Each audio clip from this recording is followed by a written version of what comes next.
இது ஒரு துரோகம் போல உணர்கிறதா? உங்கள் தாய் உங்களுக்குச் சொன்ன எல்லா பாடங்களுக்கும் ஒரு துரோகம்.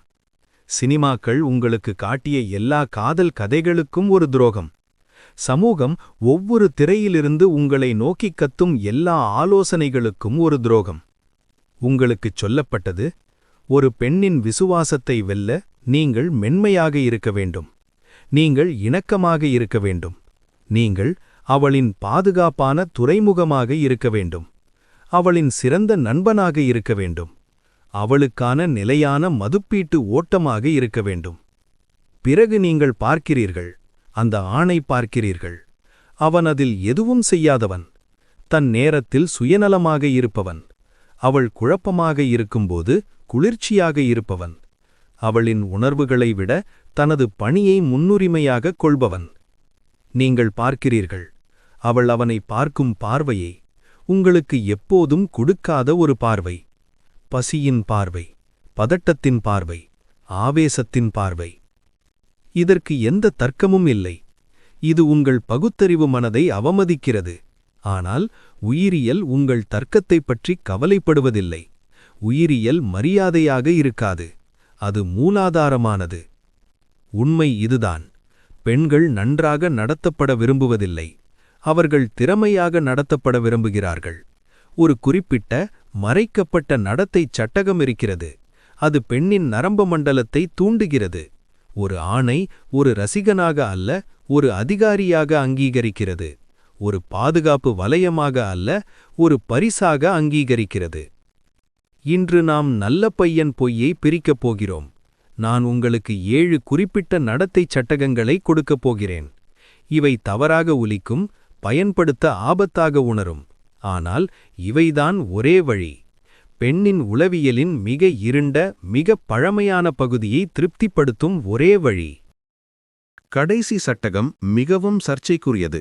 அது உங்களை அங்கீகாரத்தை தேடும் பகுதியை கொள்ள வேண்டும். ஆனால் நீங்கள் அதில் தேர்ச்சி பெற்றால் நீங்கள் துரத்துவதை நிறுத்துவீர்கள். நீங்கள் வெறுமனே இருப்பீர்கள். உலகம் வளைகிறது. நவீன உலகம் சமத்துவம் மற்றும் விருப்பம் பற்றி பொய் சொல்கிறது. எல்லாமே ஒரு பாரம் வேண்டும் என்று அது சொல்கிறது. நீங்கள் எங்கு சாப்பிட விரும்புகிறீர்கள்? நீங்கள் என்ன செய்ய விரும்புகிறீர்கள்? இது சரியா? நீங்கள் மரியாதை காட்டுகிறீர்கள் என்று நினைக்கிறீர்கள். நீங்கள் ஒரு கூட்டாளியாக இருக்கிறீர்கள் என்று நினைக்கிறீர்கள். அவள் நினைப்பது நீங்கள் ஒரு கோழி. பெண்ணின் உளவியலின் ஆழத்தில் ஒரு அடிப்படை சோர்வு இருக்கிறது. நவீன பெண்ணுக்கு ஒவ்வொரு நாளும் ஆயிரக்கணக்கான முடிவுகளை எடுக்க கட்டாயப்படுத்தப்படுகிறது. வேலையில், அவளின் சமூக வாழ்க்கையில், அவளின் உயிர் வாழ்வில். அவள் ஒரு ஆணுடன் இருக்கும்போது ஸ்டீரிங் வீலை விட்டுக் கொடுக்கும் ஆடம்பரத்தை அவள் விரும்புகிறாள். நீங்கள் கேட்கும்போது நீங்கள் என்ன செய்ய விரும்புகிறீர்கள்? நீங்கள் நல்லவராக இல்லை. நீங்கள் அவளுக்கு ஒரு வேலையை கொடுக்கிறீர்கள். நீங்கள் அவளுக்கு தலைமையின் சுமையை கொடுக்கிறீர்கள். உயிரியல் ரீதியாக இது துருவமுனைப்பை கொள்கிறது. நீங்கள் வெறுமையாக விட்ட இடைவெளியை நிரப்ப அவளை அவளின் ஆண்-ஆற்றலுக்குள் தள்ளுகிறது. விதிவிலக்கு, ஆண் கருணையான கொடுஞ்சாலம் என்ற கருத்தை புரிந்துகொள்கிறான். இது அவளின் வாழ்க்கையை கட்டுப்படுத்துவது பற்றி அல்ல. இது அனுபவத்தின் கொள்டலனை கட்டுப்படுத்துவது பற்றி. அவளை திட்டம் தீட்ட முடியாதவள் போல் நடத்துங்கள். அவள் முட்டாள் என்பதால் அல்ல, ஆனால் அது அவளுக்கு உங்கள் பரிசு. சுமையை ஏற்று அவளுக்கு நிவாரணம் அளிக்கிறது. கேட்காதீர்கள், வெள்ளிக்கிழமை உங்களுக்கு நேரம் இருக்கிறதா? சொல்லுங்கள், வெள்ளிக்கிழமை இரவுக்கு உங்கள் அட்டவணையை சுத்தம் செய்யுங்கள். நான் 8 மணிக்கு உங்களை அழைத்துச் செல்கிறேன். கருப்பு உடை அணியுங்கள். வேறுபாட்டை உணருங்கள். முதலாவது மதிப்பீட்டிற்கான கோரிக்கை. இரண்டாவது உறுதியிலிருந்து பிறந்த கட்டளை. நீங்கள் தயக்கமின்றி முன்னோடி எடுக்கும்போது அவளின் நரம்பு மண்டலம் ஓய்வெடுக்கிறது. அவள் பாதுகாப்பாக உணர்கிறாள். ஒரு போர்வையில் குழந்தை போன்ற பாதுகாப்பல்ல, ஒரு தொழில்முறை பந்தய ஓட்டுநர் ஓட்டும் காரில் பயணி போன்ற பாதுகாப்பு. நீங்கள் சாலையை பார்ப்பதால் அவள் சாலையை பார்க்க வேண்டியதில்லை என்று அவளுக்கு தெரியும். இது எல்லாவற்றிற்கும் பொருந்தும். அவள் சுழலுகிறாள் என்றால், அவள் உறுதியாக இல்லாவிட்டால் அதை எப்படி சரி செய்வது என்று அவளிடம் கேட்காதீர்கள். என்ன நடக்கும் என்று சொல்லுங்கள். நாங்கள் இதை சரி செய்யப் போகிறோம். இதோ திட்டம், என்னை பின்தொடருங்கள். இது கட்டுப்படுத்துவதாக ஒலிக்கிறது. அதுதான். மேலும் அதுதான் அவளின் மனதில் புயலை அமைதிப்படுத்துகிறது. நல்ல பையன் இங்கே தோற்கிறான். ஒரு பெண்ணும் ஒருபோதும் தன்னுடனான அவனது நிலை குறித்து பதட்டமடையக்கூடாது என்று அவன் நம்புகிறான். அவன் உடனடியாக பதிலளிக்கிறான். அவன் தொடர்ந்து அவளுக்கு உறுதியளிக்கிறான். அவன் ஒரு திறந்த புத்தகம், பெரிய அச்சு மற்றும் படங்களுடன். அவன் சலிப்பானவனாக மாறுகிறான். மனித மூளை, ஆணாக இருந்தாலும் பெண்ணாக இருந்தாலும், உத்தரவாதம் அளிக்கப்படும் விஷயங்களுக்கு டோபமைன் வெளியிடுவதை நிறுத்துகிறது. நீங்கள் ஒரு பொத்தானை அழுத்தினால், எவ்வொரு முறையும் உணவு கிடைத்தால், இறுதியில் நீங்கள் உற்சாகத்துடன் பொத்தானை அழுத்துவதை நிறுத்துகிறீர்கள். நீங்கள் அதை சலிப்புடன் அழுத்துகிறீர்கள். ஆனால் நீங்கள் பொத்தானை அழுத்தினால், சில சமயங்களில் உணவு கிடைக்கும், சில சமயங்களில் எதுவும் கிடைக்காது. நீங்கள் பொத்தானில் ஆவேசம் கொள்கிறீர்கள். இது உளவியல் கருத்து. இடைவெளி வலுவூட்டல், சூதாட்டம் அடிமையாதல். இதனால்தான் நீங்கள் அவளை ஒரு அளவு உத்தியோகபூர்வ பதட்டத்துடன் நடத்த வேண்டும். இது விளையாட்டுகள் விளையாடுவது அல்லது துசுபயோகம் செய்வது என்று அர்த்தமில்லை. இதன் அர்த்தம், நீங்கள் ஒரு உத்தரவாதமான வளம் அல்ல. அவள் ஒரு செய்தியை அனுப்பும்போது நீங்கள் உங்கள் வாழ்க்கையை கைவிட மாட்டீர்கள். உங்கள் பணியை முடித்த பிறகு பதிலளிப்பீர்கள். அந்த நேர இடைவெளி, அந்த மௌனம், அங்குதான் அவளின் ஈர்ப்பு வளர்கிறது. அந்த மௌனத்தில் அவள் ஆச்சரியப்படுகிறாள். அவர் என்ன செய்கிறார்? அவர் என்னை பற்றி யோசிக்கிறாரா? அவர் வேறு யாருடனாவது இருக்கிறாரா? அவளின் கற்பனை உங்களுக்காக வேலை செய்யத் தொடங்குகிறது. அவள் உங்களை பற்றி சிந்திக்க ஆற்றலை முதலீடு செய்ய ஆரம்பிக்கிறாள். நீங்கள் எப்போதும் இருந்தால் அவள் உங்களை நினைப்பது இல்லை. அவள் அதை சம்பாதிக்காதபோது உங்கள் கவனத்தை திரும்பப் பெற நீங்கள் தயாராக இருக்க வேண்டும். அவள் மரியாதை காட்டவில்லை என்றால் நீங்கள் வாதிட மாட்டீர்கள், உங்கள் உணர்வுகளை விளக்க மாட்டீர்கள். நீங்கள் உங்கள் முன்னிலையை அகற்றுவீர்கள். நீங்கள் குளிர்ச்சியாக மாறுவீர்கள். கோபப்படாதீர்கள். குளிர்ச்சியாக.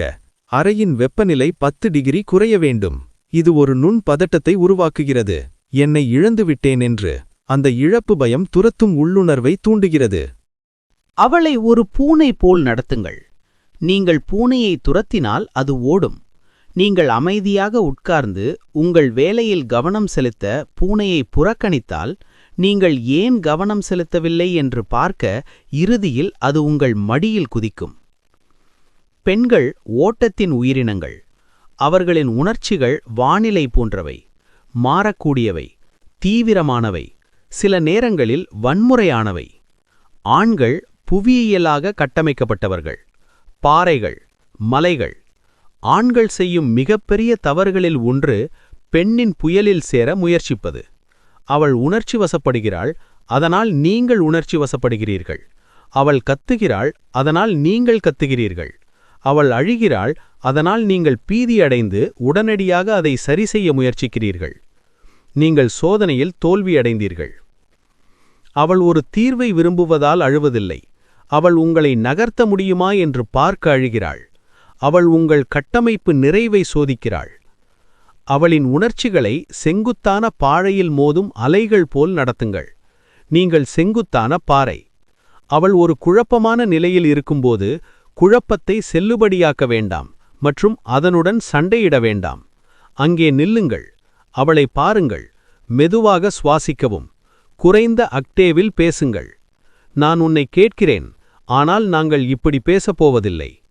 அவள் தொடர்ந்தால் நீங்கள் விலகி செல்லுங்கள். இது தவறு என்று தெரிகிறது. கேட்டு பரிவு காட்டுங்கள் என்று உங்களுக்கு சொல்லப்பட்டுள்ளது. ஆம், நீங்கள் செய்ய வேண்டும். ஆனால் நீங்கள் ஒருபோதும் அவளின் குழப்பம் உங்கள் மையத்தை நிலையற்றதாக ஆக்க அனுமதிக்கக்கூடாது. ஒரு பெண் தன் உணர்ச்சி நிலையை பொறுத்து இருக்கும் ஒரு ஆணை மரியாதை செய்ய முடியாது. ஒரு மனநிலை மாற்றத்துடன் அவள் உங்கள் நாளை சிதைக்க முடிந்தால் அவள் உங்களை சொந்தமாக வைத்திருக்கிறாள். மேலும் அவள் உங்களை சொந்தமாக வைத்திருக்க விரும்புவதில்லை. அவள் உங்களை நம்ப விரும்புகிறாள். இந்த தருணங்களில் நீங்கள் அவளை நடத்தும் விதம் முற்றிலும் அசைக்க முடியாத அமைதியாகும். நீங்கள் ஸ்திரத்தன்மையின் கண்ணாடியாக மாறுகிறீர்கள். முரண்பாடாக இது பெரும்பாலும் அந்த தருணத்தில் அவளை கோபப்படுத்தும், ஆனால் பின்னர் ஆழமாக ஈர்க்கும். அவள் உங்களை உடைக்க முடியாது என்பதை அவள் உணர்கிறாள். அவள் உங்களை உடைக்க முடியாவிட்டால் அவள் உங்களுடன் பாதுகாப்பாக இருக்கிறாள். இது விழுங்க கடினமான மாத்திரை. சமூகம் உங்களுக்கு சொல்கிறது, மகிழ்ச்சியான மனைவி, மகிழ்ச்சியான வாழ்க்கை. அவள் உங்கள் ராணியாக இருக்க வேண்டும். அவளை உங்கள் உலகமாக ஆக்குங்கள். இது அவளின் காம உந்துவிசையை கொல்லுவதற்கான வேகமான வழி. ஒரு பெண் அவள் உங்கள் வாழ்க்கையில் மிக முக்கியமான விஷயம் என்று உணர்ந்தால் உங்கள் வாழ்க்கை சிறியது என்று அவள் உள்ளுணர்வாக உணர்கிறாள். அவள் உங்கள் பிரபஞ்சத்தின் மையமாக இருந்தால் உங்கள் பிரபஞ்சம் சிறியது, உடையக்கூடியது மற்றும் எளிதில் வெல்லக்கூடியது. அவள் ஒரு சிறந்த மனிதனின் வாழ்க்கையின் ஒரு பகுதியாக இருக்க விரும்புகிறாள். அவள் வாழ்க்கையாக இருக்க விரும்புவதில்லை. நீங்கள் அவளை இரண்டாவது முன்னுரிமையாக நடத்த வேண்டும். உங்கள் முதல் முன்னுரிமை உங்கள் பணி, உங்கள் நோக்கம், உங்கள் போர். அது உங்கள் தொழில், உங்கள் கலை, உங்கள் உடல் வளர்ப்பு அல்லது உங்கள் மரபு. ஒரு தேதிக்கு ஒரு முக்கியமான கூட்டத்தை ஒருபோதும் ரத்து செய்யாதீர்கள். அவள் கட்டிப்பிடிக்க விரும்புவதால் ஜிம்மை ஒருபோதும் தவிர்க்காதீர்கள். நீங்கள் சொல்லும்போது, இன்றிரவு உன்னை பார்க்க முடியாது, எனக்கு வேலை இருக்கிறது, அவள் புகார் செய்யலாம், அவள் முகம் சுளிக்கலாம், உங்களுக்கு கவலையில்லை என்று அவள் குற்றம் சாட்டலாம். ஆனால் நனவிலி ரீதியாக அவள் உற்சாகமாக இருக்கிறாள். அவள் ஒரு ஒழுக்கமான மனிதன் என்பதை அவள் உணர்கிறாள். அவளின் விருப்பங்களை விட உயர் அதிகாரத்திற்கு பதிலளிக்கும் ஒரு மனிதன். இது உயர் நிலையை சமிக்ஞை செய்கிறது. நீங்கள் எங்கோ செல்கிறீர்கள் என்று அது சமிக்ஞை செய்கிறது. அவள் வர விரும்பினால் அவள் வரிசையில் நிற்க வேண்டும். ஒரு பெண் ஒரு சாகசத்தில் அழைக்கப்பட விரும்புகிறாள். அவள் இலக்காக இருக்க விரும்புவதில்லை. அவளை உங்கள் பயணத்தின் துணைவியாக நடத்துங்கள், பயணத்தின் காரணமாக அல்ல. இது இயக்கவியலை சரியாக வைக்கிறது. இது உங்களை முன்னேற வைக்கிறது, மேலும் அது உங்களை தொடர்ந்து வர அவளை உங்கள் வாலெட்களை துரத்த வைக்கிறது. அறுவை சிகிச்சையில் ஒரு கருத்து உள்ளது. நீங்கள் குணப்படுத்த வெட்ட வேண்டும், உயிரை காப்பாற்ற வலியை ஏற்படுத்த வேண்டும். உறவுகளில் உறவின் சீரமைப்பை பாதுகாக்க நீங்கள் அவளின் உணர்வுகளை காயப்படுத்த தயாராக இருக்க வேண்டிய தருணங்கள் உள்ளன. பெரும்பாலான ஆண்கள் பெண்ணின் கண்ணீருக்கு பயப்படுகிறார்கள். அவர்கள் பொய் சொல்வார்கள், சமரசம் செய்வார்கள், அவள் அழாமல் இருப்பதற்காக மடிவார்கள். விதிவிலக்கு. ஆண் உண்மையைச் சொல்கிறான், அது காயப்படுத்தும்போது கூட. நீங்கள் எடை அதிகரிக்கிறீர்கள், அது எனக்கு கவலையாக உள்ளது. அந்த நடத்தை அவமானகரமானது, மீண்டும் ஒருபோதும் செய்யாதே. உங்கள் நண்பர்கள் என்னை அவமதிப்பது எனக்கு சகிக்க முடியாது. இந்த வாக்கியங்கள் அடிகள் போல் தாக்குகின்றன. அவை உடனடி வலியை ஏற்படுத்துகின்றன, ஆனால் அவை நித்திய மரியாதையை சம்பாதிக்கின்றன. ஏனென்றால் நீங்கள் அவளின் ஒப்புதல்களை விட உண்மையை மதிக்கிறீர்கள் என்பதை இது நிரூபிக்கிறது. ஒரு பெண் சமாதானத்தை நிலைநிறுத்த அவளிடம் பொய் சொல்லும் ஒரு ஆணை நம்ப முடியாது. நீங்கள் சிறிய விஷயங்களைப் பற்றி பொய் சொன்னால் பெரிய விஷயங்களைப் பற்றி பொய் சொல்வீர்கள் என்று அவளுக்கு தெரியும். முழுமையான நேர்மையின் மரியாதையுடன் அவளை நடத்துங்கள். மிருகத்தனத்திற்காக மிருகத்தனமாக இருக்காதீர்கள், அது பலவீனம். தரங்களுக்காக கடுமையாக இருங்கள். நீங்கள் அவளுக்கு உயர்தரத்தை வைத்திருக்கும்போது உங்கள் மறைமுகமான கூற்று, நீங்கள் சிறப்பாக செய்ய முடியும் என்று நான் நம்புகிறேன். நீங்கள் அவளை உயர்த்துகிறீர்கள், நீங்கள் சிறப்பை கோருகிறீர்கள். பெண்கள் சாதாரணத்தை அவர்களுக்கு தப்பிக்க விட்டுவிடும் பலவீனமான ஆண்களை வெறுக்கிறார்கள். அவர்கள் அவர்களின் கண்களை பார்த்து அவர்கள் முன்னேற வேண்டும் என்று கோரும் ஆணை விரும்புகிறார்கள். இது தவறாகத் தெரிகிறது, இது கெட்டதாக உணர்கிறது, ஆனால் இது நீங்கள் கொடுக்கக்கூடிய மிக உயர்ந்த மரியாதை. இல்லை என்பது அகராதியில் மிகவும் காதல் சொல். ஆம் மலிவானது, ஆம் எளிதானது. ஆம் என்பது நல்ல பையன் சொல்வது, ஏனென்றால் அவன் மோதலை பயப்படுகிறான். இல்லை உங்களை வரையறுக்கிறது. இல்லை உங்களுக்கு ஒரு கோடு வரைபடத்தை அளிக்கிறது. இல்லை பற்றாக்குறையை உருவாக்குகிறது. நீங்கள் எல்லாவற்றிற்கும் ஆம் என்று சொன்னால் உங்கள் ஆமுக்கு எந்த மதிப்பும் இல்லை, அது பணவிழக்கம். நீங்கள் அதிகமான நாணயத்தை அச்சிட்டு விட்டீர்கள். நீங்கள் அவளை இல்லை என்ற வார்த்தைக்கு பழக்கப்படுத்த வேண்டும். இல்லை, நான் அந்த படம் பார்க்க விரும்பவில்லை. இல்லை, நாங்கள் அந்த உணவகத்திற்கு செல்லப் போவதில்லை. இல்லை, நீங்கள் என்னிடம் அப்படி பேச முடியாது. நீங்கள் ஒரு பெண்ணை அதிகாரம், பதட்டம், கட்டுப்பாடு, முன்னுரிமை, உண்மை, மறுப்பு மற்றும் பசையுடன் நடத்தும்போது நீங்கள் அவளுக்கு ஒரு முழுமையான மனித அனுபவத்தை வழங்குகிறீர்கள். நீங்கள் அவளுக்கு ஒரு உயர் மதிப்புள்ள மனிதனின் பரிசை கொடுக்கிறீர்கள். ஒரு உயர் மதிப்புள்ள மனிதன் அரிதானவன். அவனை பெற கடினம், அவனை வைத்திருக்க கடினம். அவன் சிறப்பை கோருகிறான். அவன் மரியாதையின்மையை சகித்துக் கொள்ள மாட்டான். இது அவளை உயரும்படி கட்டாயப்படுத்துகிறது. இது அவளை முதலீடு செய்ய கட்டாயப்படுத்துகிறது. இது அவளை துரத்த கட்டாயப்படுத்துகிறது. மனிதர்கள் தங்கள் துரத்த வேண்டியதை நேசிக்கிறார்கள். எனவே இங்கே புதிய வளையம் உள்ளது. நீங்கள் நல்ல பையனாக திரும்பிச் செல்லலாம். அவள் மனநிலையில் இருக்கும்போது நீங்கள் அவளுக்கு மலர்களை கொண்டு வரலாம், மோசமான நடத்தையை வெகுமதி அளிக்கலாம், நீங்கள் எல்லாவற்றிற்கும் அவளிடம் அனுமதி கேட்கலாம், நீங்கள் அவளை உங்கள் உலகின் மையமாக ஆக்கலாம். அவள் புன்னகைப்பாள். அவள் சொல்வாள், ஆஹா. பின்னர் 6 மாதங்களில் அவள் சொல்வாள், நான் உன்னை நேசிக்கிறேன், ஆனால் நான் உன்னை காதலிப்பதில்லை. அல்லது நீங்கள் இதை முயற்சி செய்யலாம். அடுத்த முறை அவள் உங்களை சோதிக்கும்போது குளிர்ச்சியாக இருங்கள். அடுத்த முறை அவள் என்ன செய்வது என்று கேட்கும்போது ஒரு கட்டளை கொடுங்கள். அடுத்த முறை அவள் உங்கள் நேரத்தை அவமதிக்கும்போது விலகிச் செல்லுங்கள். கண்களை பாருங்கள், ஆற்றலை பாருங்கள். அது தவறு என்று உணரும். உங்கள் இதயம் வேகமாக அடிக்கும். நீங்கள் அதை சிதைத்துக் கொண்டிருக்கிறீர்கள் என்று உணர்வீர்கள். பிறகு நீங்கள் அதை பார்ப்பீர்கள். மாற்றம், மரியாதை, விருப்பம் மீண்டும் அவளின் குரலில் ஊர்ந்து செல்கிறது. அவள் ஒரு ஊழியனை விரும்புவதில்லை. அவள் ஒரு ராஜாவை விரும்புகிறாள். ராஜாக்கள் நல்லவர்கள் அல்ல. ராஜாக்கள் நியாயமானவர்கள். ராஜாக்கள் உறுதியானவர்கள். ராஜாக்கள் ஆள்கிறார்கள். நீங்கள் நல்ல பையனை கொல்லவும் விருப்பத்தை கெஞ்சுவதற்கு பதிலாக கட்டளையிடும் ஒரு மனிதனின் இயக்க முறையமையை நிறுவவும் தயாராக இருந்தால், அவள் இப்போது உங்களுக்கு அனுப்பும் சமிக்ஞைகளை நீங்கள் புரிந்து கொள்ள வேண்டும். ஏனென்றால் நீங்கள் அவளை எப்படி நடத்துவது என்று கண்டுபிடிக்க முயற்சிக்கும்போது அவள் தொடர்ந்து உங்கள் சட்டகத்தை சோதிக்கிறாள். அடுத்த வீடியோவில் உங்கள் பலவீனத்தை அளவிட பெண்கள் பயன்படுத்தும் சோதனைகளை நான் வெளிப்படுத்தப் போகிறேன். மேலும் அவற்றை ஈர்ப்பாக மாற்ற உங்களுக்கு தேவையான சரியான வார்வழி ஆய்க்கிடோ. நீங்கள் இங்கே மதிப்பை கண்டால் வெறும் பார்வையிடாதீர்கள். சப்ஸ்கிரைப் செய்யுங்கள். வழிமுறையை அடிபணியுங்கள். குறியீடை புரிந்துகொள்ளும் சிலரில் சேருங்கள்.